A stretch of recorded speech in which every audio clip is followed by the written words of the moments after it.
We're going to talk about how to get some free credits for you. It's easy steps, no problem. You're definitely going to want to do it. And we're going to look at some suggestions on potentially how to make the economy a little better. Shout out to Drewberry. We're going to look at his graphic, and then we're going to look at in-game how that graphic can be applied to things and not break the economy and still make Second Dinner some money. So let's dive in. Marvel Snap has a tweet where they talk about Gamescom coming up. They're excited to share some information there.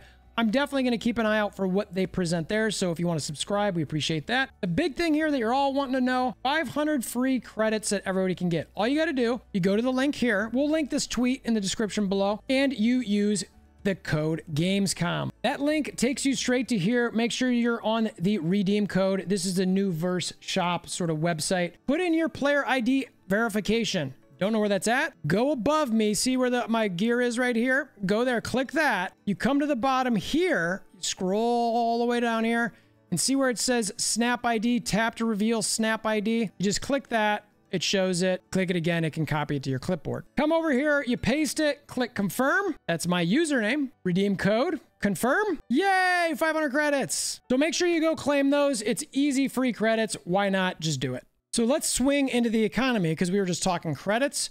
Drewberry, another Marvel Snap content creator, does some good work. Highly recommend checking him out. He's got a tweet here on Twitter talking about economy suggestions.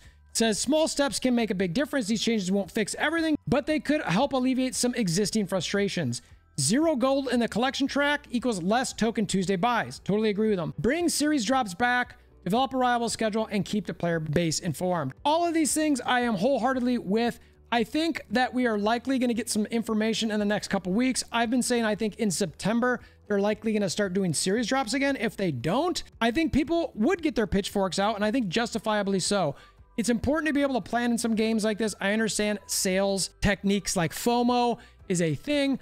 And at the same time, it's sort of like, all right, can we balance the FOMO with like being able to know some things that are happening in game, give us some stuff, etc. So series drops, I think they're coming back. Reliable schedule. Look, the gaming industry always has to ebb and flow a little bit. It would be nice to have a somewhat idea. So I'm not going to harp on that one too much because I'm just like, they're just going to want the freedom, they being Second Dinner, to be able to adjust and change as needed. So to me, it's more just like, I just want to know that something's gonna drop, you know, at least a month or so ahead of time. Like, tell me you're going to drop, Jeff, a month ahead of time. And then that way I'm not going to necessarily spend tokens on it, etc., etc. But it is important to keep the player base informed. I think even if you put out like a semi schedule, you can kind of say, hey, look, this is what we're thinking about, might change, etc. But here's some information. The problem that keeps companies from doing stuff like this is once they say stuff, player bases keep it as like, that's gold, that's not, that's the information, it's going to be like that, and that's just not going to be the case. So I think give us some information. Let the people who are going to be mad you're going to be changing it, let them be mad. People are going to be mad. It's the internet. I don't care what you pick, there's always going to be somebody who's mad about something, no matter what. So just accept that, which I think Second Dinner already does, frankly. But I think that if they give us some communication on that regard, it will be better. So let's look at Drewberry's specific items here. He's got economy suggestions. First, right now, he's saying Token Tuesday. Essentially, keep what you get the same, but drop the cost by 400 gold. I think even if they add gold into the collection track ladder, this is a good suggestion. I think it's reasonable. Looking at the tokens per gold on that, it's really high at 1. It used to be, you know, 0.8, 0.9. So I would even maybe say, like, let's try 1,200 gold. Even if it was 1,200 gold, I think you split the difference between what Drew's saying and what they've got in game right now. It's at least back to where it used to be or close to it. I think that would feel a lot better. And I'm specifically looking at the tokens per gold here. If you're unaware, it used to be in the 0.8 to 0.9. These are the old Token Tuesdays.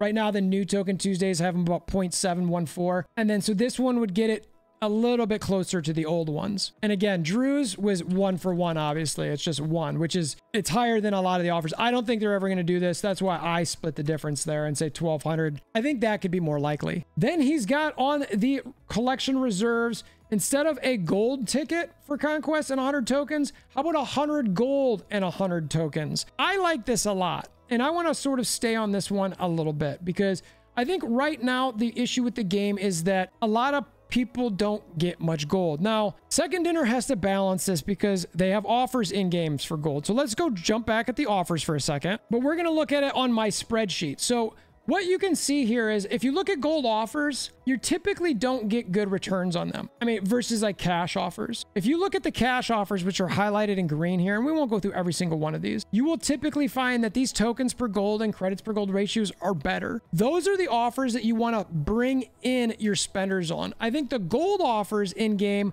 yes, it's nice to go buy gold. You want people to buy gold to get these offers. I like that some of these offers tend to be really fun to get. You get these 7,000 gold offers. They've got a bunch of credits or tokens or variants and stuff like that that are top tier. But again, these, when you look at the gold offers, the ratios are just typically not as good. I mean, here it's 0.286. These are lower right here, but the tokens per gold is way higher. It's at 0.7, 0.8. It's closer to those Token Tuesdays. The credits per gold for the cash offer, 1.9, 1.5, 1.4. They're much higher. When you get into these golds, they're typically closer to the 1.2H, which is the base of what you can do when you refresh in game. August, it's generally the same thing. Hell Hydronics, look at this cash offer, 2.1.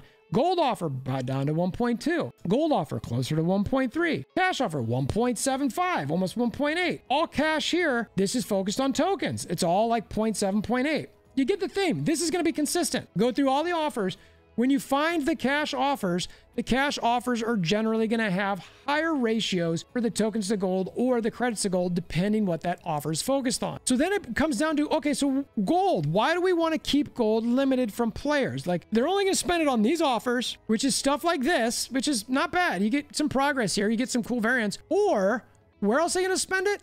In the variant shop, which I think is what you want. You want people to come here and come to this variant shop and spend gold they get in game here. You are going to get your players who are just going to save them up for stuff like this. Okay, fine. But at some point in the game, the way the game is set up right now, you're not just going to hoard for just getting a boatload of credits. You're going to get to the point where you're like, I've got a decent amount of spotlight saved. I can reasonably get the cards that I want to focus on, whether it's be from some tokens or maybe some spotlight caches, but you could potentially encourage people to spend here. Now, I don't know based on metrics if that's the case. I'm only speaking as to, I know if I had more gold in game, I would come here and look to spend here. Yes, I would also save to get things like this to make sure that I got my credits 100%. I am fully admitting that. I understand that. But I think there also would be the opportunity to come in and get decent things here that a lot of people might get. So when Drew talks about this extra 100 gold in there, and look, I don't know how much this would add per month or anything like that. I'm not diving into that. If you know what that is, comment below. But I think the general concept of adding gold to the track would be good. How many of you guys have an insane amount of things saved up in game? Can you see what this is? I'll zoom in. Yeah, 434. Now that's not all everything.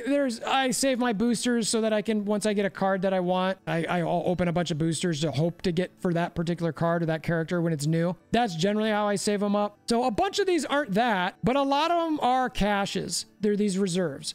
I do not open those reserves. Obviously, I'm not opening my spot. I should do this on the left side so I don't accidentally click a spotlight. But I'm not opening those reserves because opening them doesn't feel good at all. They feel terrible to open. So I think when Drewberry's talking about adding gold to the ladder here, it's only 100. I think it's decent. And I don't think, again, no math behind this, but I don't think it would break anything. Worst case scenario, you've got some more players potentially using that gold to get offers in game, buying Token Tuesdays or buying variants, which I think is something you want to encourage. That's the part I wanted to focus on the most, which is why I spent the most time on it.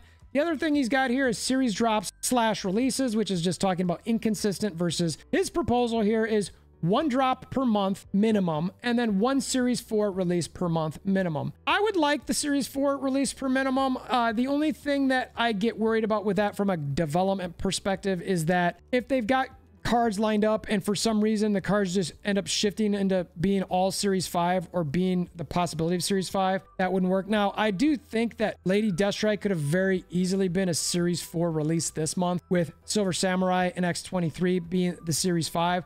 That makes sense to me. It could have made sense to me. Obviously, we'll get some Series 4 next month. So I think this is a realistic goal. I do think there might be the opportunities, but I think that's when Secondary says, look, this is our goal, but there might be some months where it's all Series 5. People deal with it. Just deal with it. Like, okay, minimum drop per month. I think one's reasonable come September. I think I'd like to see it be more. The thing we need to remember with that is they release around 4 cards a month. So once they get the pool size to a good amount for the spotlight caches, which I believe is around 30 to 34, which we should be getting at the beginning of September, that means they should be really dropping 3 to 4 a month, because for every 4 you put in, you should be getting 4 back out. So that's the way it should swap, is you put 4 in a month, you bring 4 out, and just sort of do it that way. I mean, I don't know if you have to tier it throughout the month or whatever, but I don't think you need to stress about that. Towards the end of the month, once it's done, beginning of the month, you've got 5 extra cards in there. Pull those 5 out because you know there's 5 more going in that month. Simple, right? I mean, that's what they should do. So when I look at that, I think 1 drop minimum per month, I think is actually low. I would actually have it higher and make it be 4 or at least 3, because if you're adding that many cards per month to the pool that people can pull out of spotlight caches, then you're going to want to take that same amount out. Otherwise, the spotlight cache system doesn't work as well and it feels bad. And there's already some feel bad moments about it. So generally speaking, I think these suggestions from Drewberry are very, very good. I like them. I really like the aspect about the gold and even the reduction of the Token Tuesday cost. Again, I don't think they'll go down to 1,000, but I think 1,200 to split the difference is pretty reasonable. I think adding some gold on to the collection ladder track would be very advantageous for everyone. I don't mind, and let me make this clear, is I don't mind getting free stuff from anywhere, right? Like the gold ticket's free. Thank you. I appreciate it. But nobody's going to be opening their caches to get this gold ticket. There are some people who don't care about Conquest. Conquest is meant to be more of a competitive mode. You want the game to feel casual as well. Don't force your players into a competitive mode aspect. Casual players will want to spend gold on variants. They will want to spend gold on things in game to potentially get new cards. This allows them to do that. I would lean back in on putting that gold back in the collection track. I would even argue, without any math behind this, that you could probably go up to 200-ish gold here, or maybe have it range from 100 to 300 gold that you could get on that ladder. Again, no math behind that. There's just me saying, I bet you could add more to that, because there's just so much stuff you can spend gold in game. And the important part is Second Dinner wants to make money from the cash offers in game. They clearly make the gold offers in game worth less because you can get gold in game. So just leave those as is, give people a little bit more gold. If they ever get to so much, what are they going to do? Buy every offer in game for gold? Okay, like, is that going to break you? I don't think so, because you're still going to be having tons of people buy cash offers, and hopefully you can get some people to spend some gold on some things that would get them to stay in your game longer, because ultimately at the end of the day, that's what you want. Now, from a gaming perspective, you got to be careful with this stuff, because you want people to spend money in your game as a developer. If you give them the opportunity to not spend money in their game, they'll just get stuff cheaper, right? They're not going to spend money in their game. You've got to encourage people to spend money in your game, and those are the people you want to stay. So those balances with the developer is what we need to think about, because they want people to spend money on stuff. And if they don't, the people won't stay anyway. I'm curious to see what everyone thinks. I absolutely love this. Again, shout out to Drewberry. Shout out to Marvel Snap Newverse for getting us some free credits. Go collect those. Gamescom is the redeem code. Let me know any thoughts you've got on anything we covered in this video below. If you want to help support the channel, we appreciate the hammer down like buttons, join, subscribes, Patreons, all that sort of thing. And until next time, we hope you have a wonderful day.